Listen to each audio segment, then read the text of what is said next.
What we do today or cannot do will be recorded in history. Driven by arrogance and emboldened by impunity, Israel has mounted a relentless onslaught on the occupied and beleaguered people of Palestine.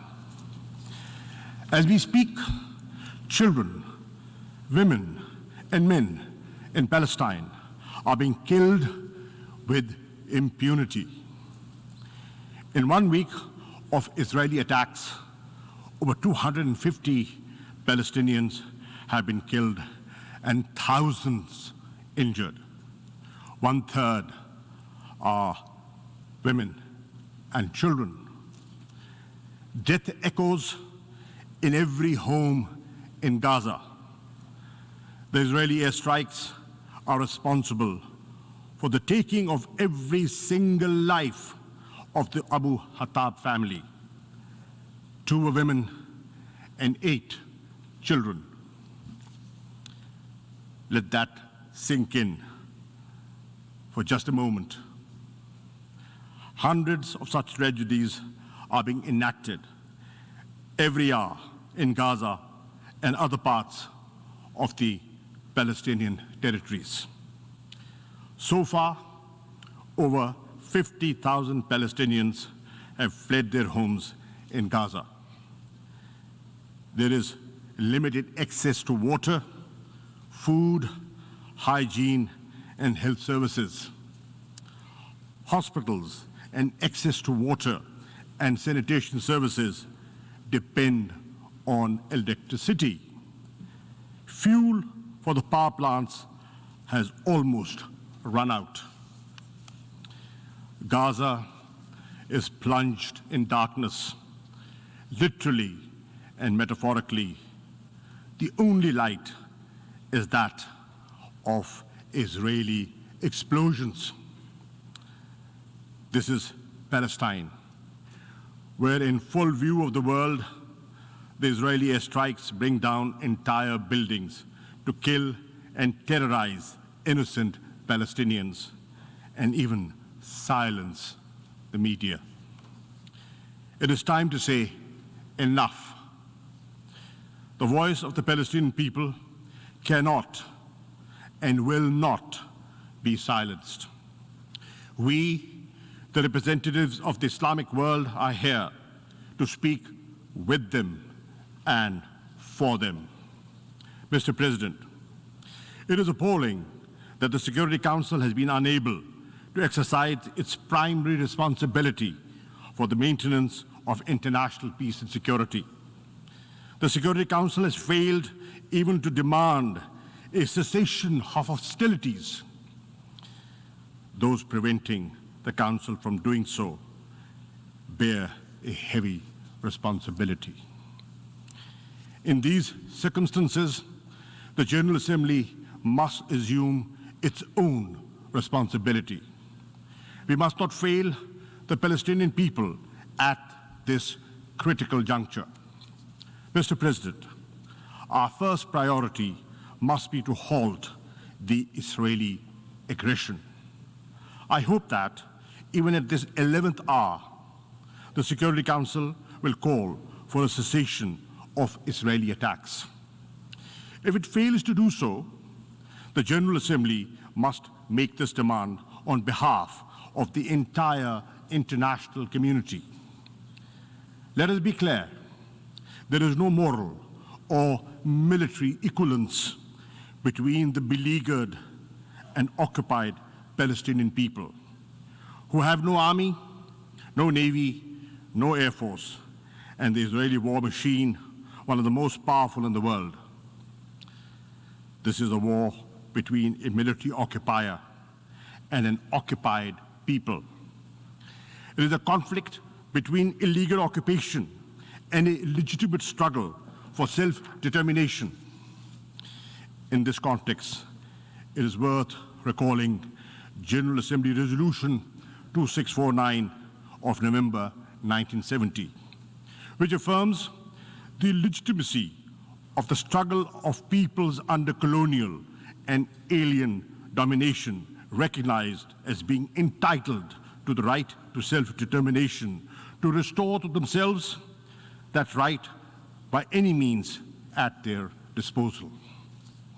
Second, we should mobilize all possible humanitarian help for the devastated Palestinian population in Gaza and other parts of the occupied territories.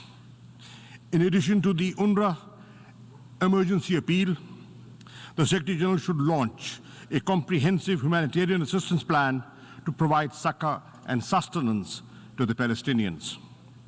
We need to send medical teams, medicines and other supplies, food, other necessities to Gaza and other parts of the occupied Palestinian territories. We welcome the access being provided by Egypt to Gaza. Israel must open all access points to Gaza to ensure the timely and urgent delivery of international assistance. Third, the General Assembly should call for concrete steps to protect the Palestinians.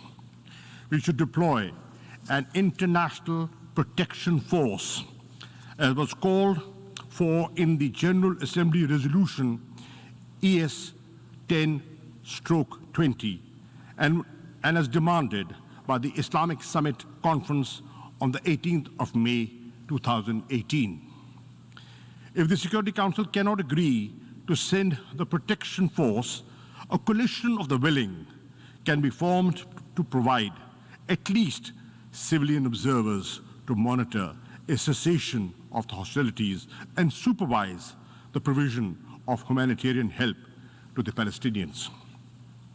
We also call on the Secretary General and the High Commissioner of Human Rights to offer protection to Israel's Arab citizens who are being lynched and murdered by fascist Israeli gangs at the present time. Fourth, the General Assembly should condemn Israel's forcible and illegal eviction of Palestinians, including in Al-Jarrah district of Jerusalem, and continued construction of Jewish settlements. The onslaught against Palestinians worshippers in Haram al-Sharif and Al-Aqsa Mosque, the first Qibla of Islam, during the month of Ramadan, and Israel's brutal and indiscriminate aerial and land bombardment of Gaza. Israel's crimes against humanity should not escape accountability. There should be no impunity for violation of international law, including the Fourth Geneva Convention and other human rights conventions. The Human Rights Council, the ICC, and the ICJ and other avenues should be activated to ensure Israeli accountability for its war crimes. Fifth, we must revive concrete efforts to end Israel's occupation of the Palestinian territories and to dismantle the illegal settlements and the apartheid-like regime Israel has imposed in the occupied territories. The General Assembly should secure unconditional implementation of Resolution 242 of November 1967, in which the Security Council declared the inadmissibility of the acquisition of territory by war and demanded that Israel withdraw its armed forces from territories occupied in the 1967 war. It is therefore imperative to initiate bold steps to secure the implementation of the Security Council and General Assembly resolutions calling for the establishment of a viable, independent, and contiguous Palestinian state with Al-Quds, Al-Sharif as its capital. Pakistan endorses President Abbas's call for an international conference to secure a peaceful settlement. Mr. President, the Palestinian tragedy is at the heart of the turmoil and the conflicts in the Middle East. It is also the principal root cause of the humiliation and anger in the Muslim and Arab world. Anger which breeds extremism and often spawns acts of violence. A just solution for Palestine is imperative for the maintenance of regional and global peace and security. Clearly, the onus for restoring peace rests on Israel. It must end its occupation. It must implement the resolutions of the Security Council and the General Assembly. This General Assembly session must send a clear message to the Palestinian people and to Israel. It is only through determined and decisive action that this assembly can restore the credibility of the United Nations and demonstrate its effective role in preserving world peace and global order based on equity and justice. I end with a verse from a great resistance poet of Pakistan. "E arz-e Palestine, main bhi hazir hoon." O land of Palestine, I too am there for you. I thank you. I thank the Minister for Foreign Affairs of Pakistan for his statement. General assembly का इजलास वज़ीर ख़ारिजा शाह महमूद कुरैशी इस इजलास में खिताब कर रहे थे। उन्होंने कहा कि इसराइली बर्बरियत की वजह से दर्जनों फ़लस्तीनी शहीद और सैकड़ों ज़ख्मी हो चुके हैं।